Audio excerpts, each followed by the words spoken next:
In 1998, on an ordinary winter afternoon in Durham, a first folio that had been in the city for over 350 years was about to vanish.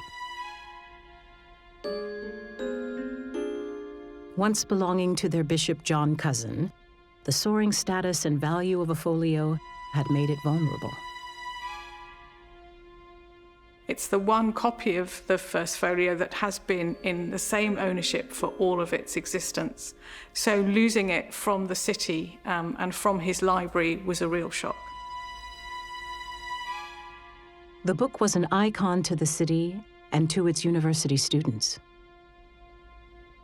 I went to consult it on the morning of my Shakespeare exam with two friends, and we spent some time with it and were able to flick through it.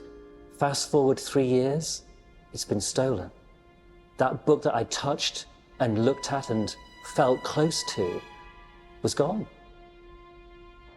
Without any trace of how it was taken, the investigation faltered.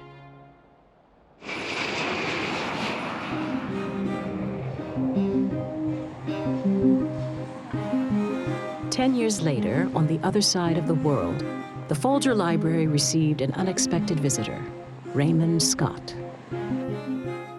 This man in yachting costume arrived at the library, announced himself to the guards, and he produced in a box this mutilated copy of a book saying that it belonged to a Cuban family, that he was their representative, and they very much wanted the Folger Library to authenticate it. When you have as many first folios as we have, it is not difficult to compare a copy that comes in with any number of one of our first folios to say, yes, indeed, this is a first folio. Confident it was a first folio, the Folger then put out a call to a rare books expert in New York. Could I come down professionally and look at what purported to be a first folio of Shakespeare? And I said, of course. All expenses paid, trip to Washington. This was a great opportunity. I think I may have been told that the folio had come from Cuba and that it came in with a rather sort of strange fellow with a Geordie accent. Yes, of course it was deeply suspicious. The story now moves to Stratford-upon-Avon and the Shakespeare Birthplace Trust, where one-time student Paul Edmondson now works. Inside is an early 20th century census compiled by Sidney Lee that records the unique defining features of every known folio, demonstrating that no two folios are the same. He asked the same questions of everyone. What are the measurements of the copy? Does your copy show any discrepancies or particular markings?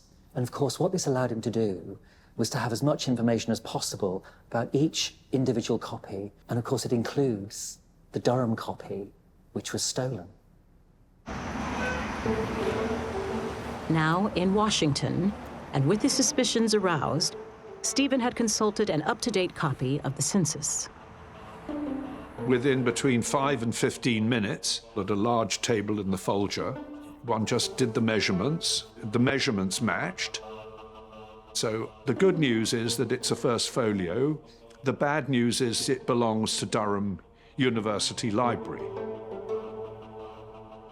Well, what do you do at that point? What do you do? And I did two things. The first thing was to call the FBI and say, I'm reporting a stolen Shakespeare first folio. And the second thing was to call the British Embassy.